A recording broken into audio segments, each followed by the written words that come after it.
Hey guys, Toby Mathis here, and today we're going to be talking about the best entity for real estate asset protection. So let's jump in. All right, first off, whenever you talk about asset protection, immediately people start jumping to conclusions as to what we're talking about. I'm thinking of both protecting you as the owner from the activities of your real estate and protecting your real estate from everything else outside it, including you as an owner. Could you imagine that you have a piece of real estate, three people go in together, we buy it, everything's going honky dory, and then one of them passes away, and the inheritor is somebody that you loathe, or let's say it's their three kids that always hated you, and now all of a sudden you're dealing with those individuals in your ownership of the property. I've actually seen this happen where it was uh, actually somebody who I knew quite well and their business partner. This was earlier in my life, and it was an engineer, and they were doing a project, and an individual fell ill, died of a heart attack. The spouse, his wife, blamed the engineer, the other partner on this project, for causing such a stressful situation that killed her husband. So she just dug in and said, I'm going to make your life a living heck, a living hell. And just spent 2 years just dragging him through the coals to stop the project, because now all of a sudden she was an equal owner. So all those things come into play when we're talking about real estate. A lot of times you just think about, oh, I'm just buying real estate. What if I get sued? What if I don't? Or hey, let's say that I'm a doctor. I'm making $1 million a year, and I buy these little houses in Kansas City, Missouri, and oh, it's not a big deal. There's no liability. You are absolutely incorrect. They could take everything from you. They could continue to garnish your wages or your income, or try to take your assets for decades. Just take a look at the seminal case of asset protection, O.J. Simpson. There's millions of dollars of judgments floating around out there, and every time he tries to do something that might generate wealth that's outside of his residence and his protected union, his NFL Players Association, the pension plan, anything he does that's in his individual name, here come the Goldmans, and they're stopping him because they have a huge judgment. So when he tried to publish his book and all those things, immediately they're grabbing onto it, saying that's actually mine. So you could just follow somebody around, and how do we stop that from happening in real estate? So I'm going to approach a bunch of different concepts, but I'm going to say everything's going to boil down to really two types of entities in real estate. These are the two types of entities you need to know. It's some sort of trust in some sort of LLC. That's going to take care of about 99.9% of everything you need to know about real estate. And for those of you who are flippers or whatever, say, well, no, it's a corporation. LLC could be taxed as just about anything. So it really accomplishes the goals of what we're trying to accomplish, all the different things. But for our purposes, for asset protection, I'm just going to say it's really simple. It's going to be LLC or trust, some sort of trust. And I'll just leave it at that. There's different combinations that you can use, and depending on what you're trying to accomplish. I'm going to say there's a bunch of different factors, and I'm going to write them down. But you're looking at anonymity, you're looking at inside and outside liability, you're looking at the ability to borrow, so lendability for yourself and as the entity. You're talking about, hey, I don't want to screw up existing loans. Maybe I want to have a charging order. You heard of this charging order thing? I want to be able to make sure nobody can take it from me. Hey, maybe I'm doing some multi-jurisdictional planning. Like, let's say you live in California and you have properties in Indiana. You know that California is going to try to assess franchise tax fees and anything that you do over there. So how do we stop that? And then also sellability. When I say sellability, it's the ability to sell the real estate that might be inside of the entity. And these are all factors we have to consider. And I'll tell you, most good practitioners might do one or two of those. A lot of them are just focusing on one, like everything's a cookie cutter, instead of actually looking at the different factors. So let's just write down the different factors real quick, and then I'll just hit them one at a time and give you kind of your options, and then I'll give you some structures that would be most appropriate under different circumstances. So let's talk about the first one. That's anonymity, and I'm just going to say that's number one. If nobody knows you have something, that's probably the most effective technique that you could ever have. Like, have you ever seen the homeless person get sued? No, because you think, oh, they're judgment proof. So it's never just a factor of, hey, I have liability, or I have the ability to sue somebody, and I know I'm going to win. Let's say I have a 90% chance I'm going to win. Man, they screwed up. They rear-ended me. And then you find out that they have no insurance and no other assets. So I had this great case I know that I'm going to win, but then there's no collectability. And so my ability to collect goes because I can't see anything they own. So you don't want to look like a homeless person in real life. You may want to look like a homeless person from a public record standpoint. Hey, I'm going to see what Toby has. And so you start running and seeing all the properties Toby has. Well, Toby has hundreds of properties. You'll never be able to find almost any of them. Like there might be some out there that if you really dug, you might be able to see. But what I really care about is, hey, I don't want someone to tie me to a piece of property and decide that they're going to run a search on me, see what my value is, and then use that as a basis for suing me or trying to be unreasonable. We call those frivolous suits. So there could be a legitimate claim, but a frivolous suit. You know what I mean? Like, hey, I have insurance. It should cover your modest damages. Let's say I got into a rear ender and that person sues me for $5 million, something completely outrageous. Valid claim, unreasonable request for compensation, and completely unreasonable because they feel I have a lot to lose. I have actually heard this in mediations. I can tie your client up for the next 10 years. They need to pay me X. That's blackmail. If somebody walked up to you with a gun and put it to your head and said, give me your wallet, that's a crime. Yet a lawyer can shake you down or another party could shake you down. So we try to avoid these things by making sure you don't look like an attractive target. And the way you do that is by keeping your name out of the public record. How do you keep your name out of the public record?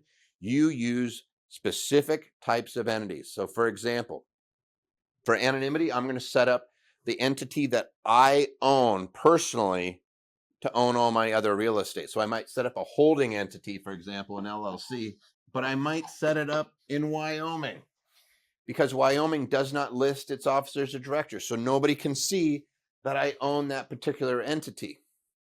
And it could actually have other LLCs.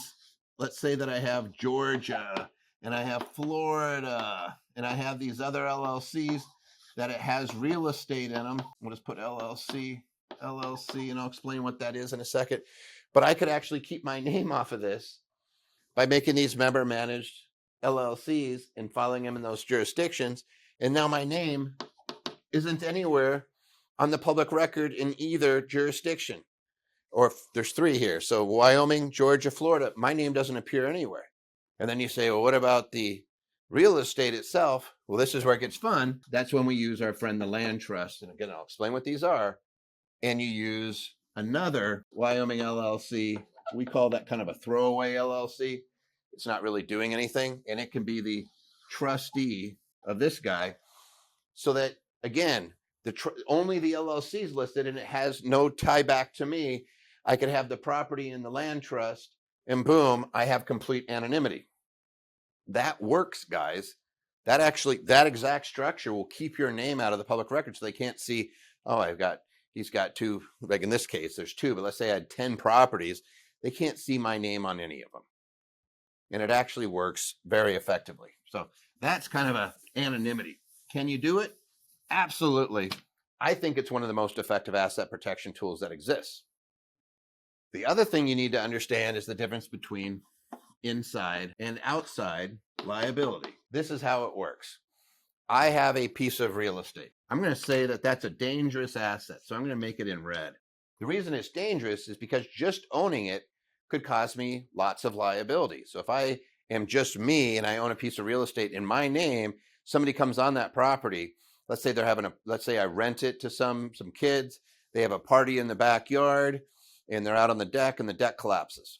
And I have 3 kids that are now woefully injured because they're partying on a deck and they say, you were negligent in the way you maintained that deck and you harmed us as a result. I'd be liable. It's almost impossible to avoid liability on a house when you're the landlord. You get to be responsible for just about everything. That we want to isolate. This would follow me around. They could garnish my wages. They could take any other assets I own.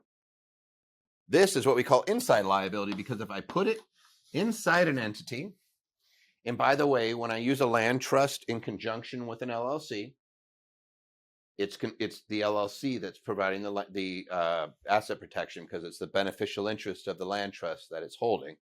That's the same thing as the property being inside that LLC. So for our purposes, I'm just going to put it inside that LLC, but it may be a land trust. And you'll see why in a little bit later when we hit one of the other concepts. This is inside. So this is in the entity, and it keeps it from coming out. So if this goes crazy in here, it keeps it from coming out here to me. Here's me. I'm outside the entity. So I'm looking at it going, hey, wait a second. What about if somebody wants my entity? Same scenario, but let's say I have a nice piece of real estate, lots of equity, and somebody says, let's say it's one like my daughter, she's now out of the house, but let's say that she causes an accident when she's at school. She causes an accident. Now she's an adult, completely adult, so she's wouldn't be covered under this. But let's say you had teenage kids or kids at college or somebody, they're driving around in your car and they hit somebody, cause major damages, and they come after you. Or just out of your own negligence, you run into somebody, or you get sued individually for something. Let's say you're in your business, or as a doctor or as a dentist or something, and somebody comes after you and they start looking at your assets. You want to make sure they cannot take that LLC. And in most states, they can actually take it. Most states, they could just take that LLC to satisfy their judgment. This is that outside liability. And so now you're sad because a judge says, liquidate the assets of that LLC. How do we stop that from happening? We put a buffer in. That's where our friend, the charging order, comes in. So you remember the Wyoming LLC that owns the LLC that holds the property? Let's say this is in Georgia. We'll just call it a Georgia piece of real estate, and it's in that LLC, and that LLC is owned by the holding entity. Now I'm outside here. Whoops, I just gave myself a really big belly. And if they come after me, then they're going to Wyoming. And Wyoming is protected by something called a charging order. And a charging order is a fancy way of saying you can only get a lien against my interest. You cannot liquidate the property. You cannot force its distribution. You cannot foreclose on my interest of the LLC. The most you could get is a charging order that says, hey, if you ever distribute monies, you have to give it to me. So now the creditor, the person who's making the frivolous claim, is very sad because they can't get and extort money out of you. So they're going to be much more reasonable, and you're going to be able to settle your case. Hopefully you have regular insurance. Hopefully you have an umbrella policy so that they're going to get something. Like you don't want to be greedy. You want to cover your liabilities, but you don't want to be extorted. So we don't like blackmail, right? We just don't want to get shook down. All right, we will talk about this some more. So there's inside and outside liability. Number 3, and this is a big one, is lendability. How do I make sure that I am lendable? How do I make sure that what I do doesn't cause the inability of me to obtain a loan for either me personally or for a piece of property? So let's say I'm buying a piece of property and I want to buy it in an LLC. I might not be able to get a loan in that LLC, guys. They may say, well, it's a brand new LLC. It doesn't have a history, all these things. They're going to use my credibility. They always say it's cash, collateral, or credibility in lending. So we set up an entity, it has no credibility, so they're going to use mine. Maybe I'm putting a little bit of cash up. Okay, that's fine. But they're going to be very reluctant to loan directly to that LLC. Now, they will do it in some portfolio loans, and we know how to do that. I've done those myself plenty of times, but there's a nuance to it. Whenever you do a portfolio loan, it's almost always going to involve 2 entities. And the reason being is because they'll loan to one entity, and the loan will go to the one that's going to hold the real estate, or will be the holding company that holds all the LLCs that hold the real estate.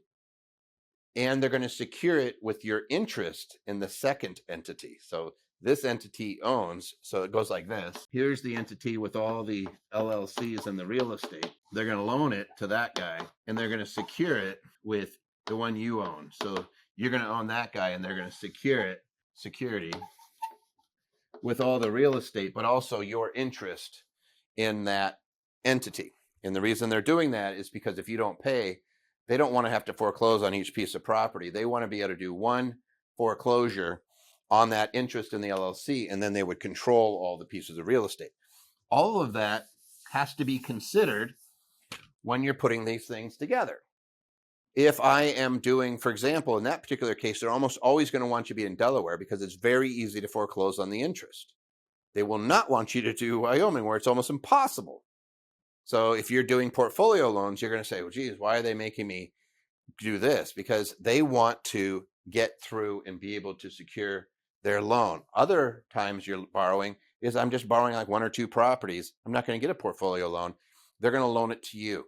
And you're going to have to get comfortable saying, hey, I'm okay. I know you want me to close. At the closing table, you transfer it. So you're working with the same title company.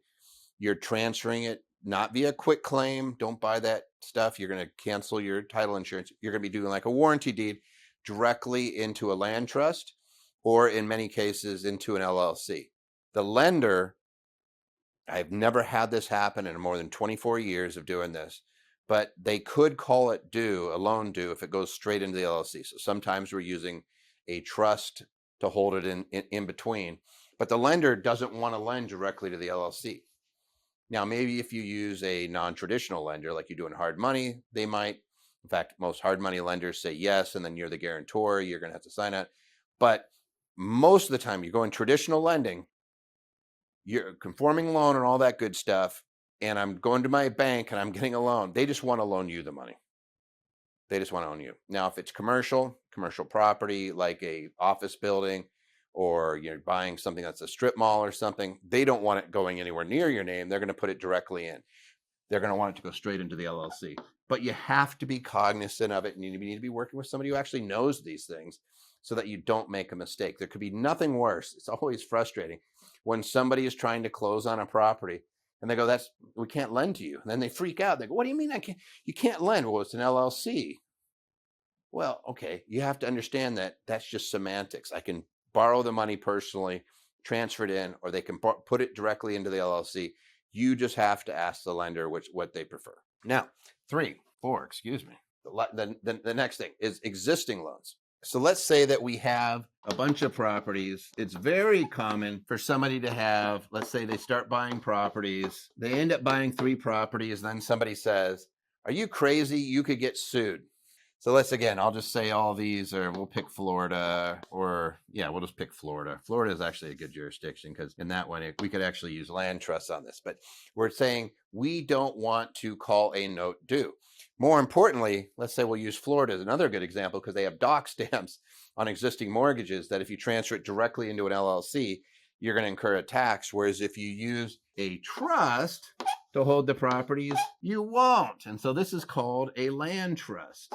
The beautiful thing about trust is there's something called the Garn-St. Germain Act that was passed in the 80s that basically said a lender cannot call a note due on a grantor trust, which this is, you're the one granting it, but it's for the primary use of your primary residence as a residence. But the lenders never really care about that. They just know, it's a trust. As a matter of course, you can't call the note due. So again, I've done tens of thousands. We have tens of thousands of clients all over the country. We've done these, I don't even know how many times, probably over 100,000 times. Never have a due on sale pulled when you go into the land trust. So if you have an existing property that is subject to a loan, if it's in Florida, you want to do this to avoid the tax hit, but you would just put the property directly in a land trust. And then what do you do with the beneficial interest of that trust? And I'll have to explain what a trust is. You would put that into an LLC. So let me just stop here and explain what a land trust is so you get it. So I'll go back in time a little bit. Sears Tower is being built up in Illinois, and they want to accumulate lots and lots of lots of property without anybody knowing that they're accumulating property. Because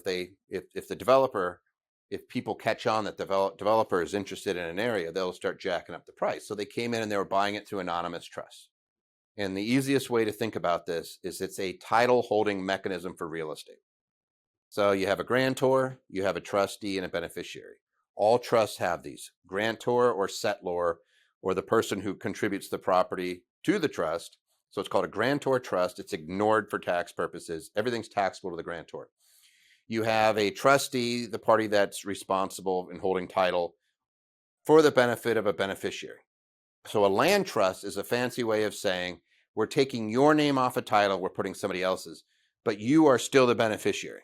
So if all I did was use a trust, I could set up an LLC in an anonymous jurisdiction. Wyoming and Nevada are actually the two best. Wyoming's a lot cheaper, so we always say Wyoming.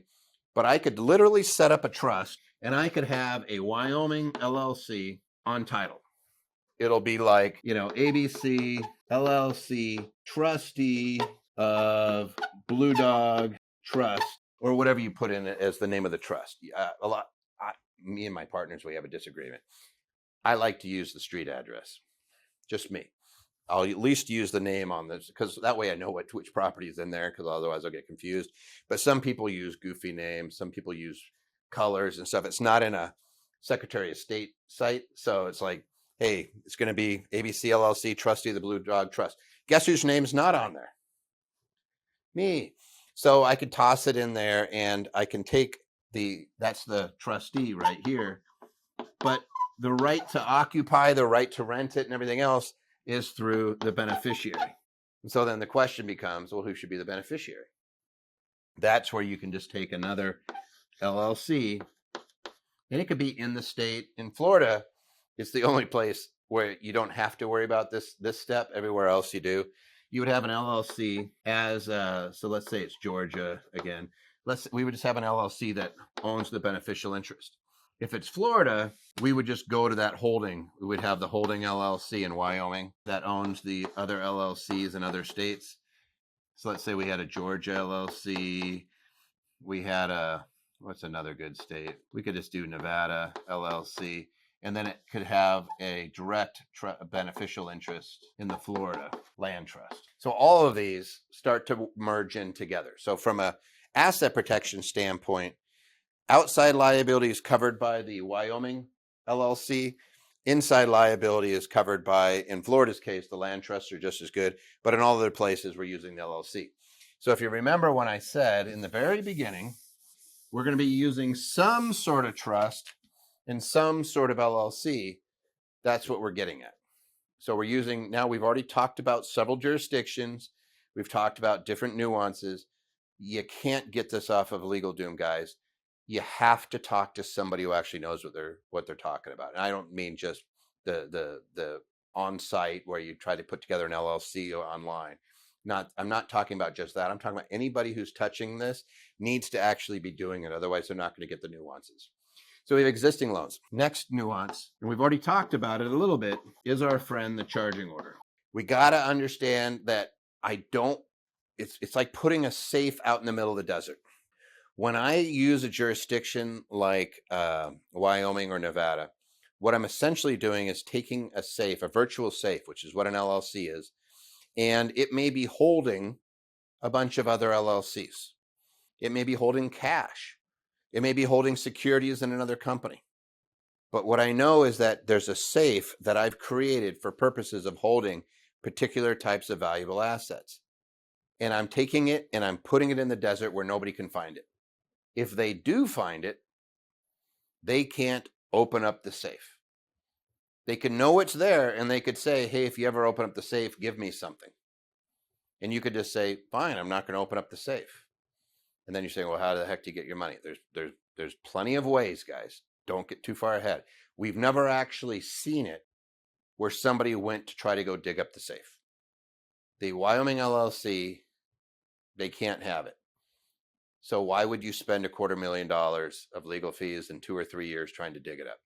I mean, maybe in a massive case, but we've had lawsuits that we've actually been involved with clients that have successfully defended and settled for a fraction of what their exposure was because people were targeting, but $30 million plus size lawsuits that were able to, again, keep them underneath the insurance. That's what you're trying to do, settle it. You're not trying to avoid things you're responsible for. You're not trying to be a fraudster or do something crooked. What you're trying to do is say, be reasonable. Don't treat me differently just because you think I have deep pockets than somebody else, and make it hard for them to take a piece out of you if they are. Frivolous lawsuits, man, they can take years. This keeps them from doing that because there's an unknown. I don't know if I'm ever going to collect anything. Because you could hand them the tax bill every year. And there's still ways to get access to the funds. There's always away, guys. And so the charging order becomes a really good friend. We call it attorney begone. Attorney comes sniffing around, they need to get paid. They do these things on contingency fees quite often. So the only way they're going to get paid is if they collect. The only way they're going to collect is if they know that there's money there for them. So insurance is great for them. That usually is enough to make them go away. And if they think there's something else there that's tasty and they can take a piece out of it, you got to make sure that they know, no, you're not going to be able to do it. And even more importantly, you're not going to be able to do it in the state where you are. You're going to have to get involved with another jurisdiction, which brings us to 6. Multi-jurisdiction. This becomes really important if you're dealing kind of with a hometown attorney who is going after you in a local court. You need to make sure that that court and that judge, who may be friends with the attorneys, like in my jurisdiction, I'm sitting here in Nevada, Las Vegas, the plaintiff's bar gets most of the judges elected. They're not the ones all doing the voting, but they're the ones kicking the money in. So the judges tend to be very, very pro plaintiff, the people suing you, trying to take your money. You do not want to be here if you start making arguments of, hey, we should ignore this. It's called an equitable argument. We should pierce the entity. We should disregard its formalities. You want to take that away from your local judge and say, no, you have to go to where the actual entity that I own is located. I don't own the Nevada entity. A Wyoming entity does. So now, even if you get your judgment, even if you get to come after the entity here, you're going to have to get in your car or on a plane, and you're going to have to go hire somebody else in another jurisdiction to go chasing after the entity, and you have the charging order protection. It makes it much, much more difficult. And so in our firm, I can just tell you, like, I could count on my hands how many lawsuits we've seen with tens of thousands of real estate investors with hundreds of thousands of pieces of property probably that we've been involved in the transactions. You just don't see it. When you see them, they settle out quick.